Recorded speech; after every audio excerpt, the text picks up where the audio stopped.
Both the Trump administration and California's governor are digging in after anti-ICE protests have turned violent in Los Angeles, and other demonstrations are popping up in other cities.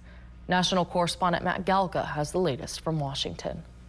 A curfew in effect for a square mile in Los Angeles led to mass arrests as the city continues to try and quell violence and looting stemming from anti-ICE protests. The Trump administration has stood by the decision to send in thousands of National Guardsmen and hundreds of Marines. Part of it is getting ahead of a problem so that if in other places, if there are other riots in places where law enforcement officers are threatened, we would have the capability to surge National Guard there if necessary. Those troops were receiving crowd control training, while some of the National Guardsmen accompanied ICE on immigration raids.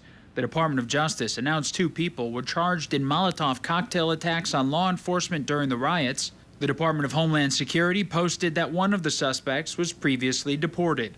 The White House says hundreds of illegal aliens have been arrested since June 6th and continued to blame California leadership for the protests. President Trump promised to carry out the largest mass deportation campaign in American history, and left-wing riots will not deter him in that effort. If you incite violence or destroy our communities, you're going to be held to account. That kind of criminal behavior will not be tolerated.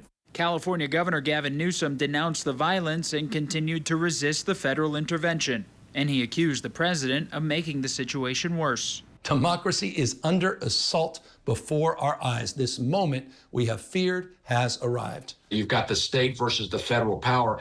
Typically in these situations over who's in charge when it comes to public safety, is courts are going to align with the federal power. In a temporary victory for the president, a judge declined to take up Newsom's emergency request to block the troop deployment, but did set a hearing for Thursday, with the California governor alleging deploying federal troops is unlawful.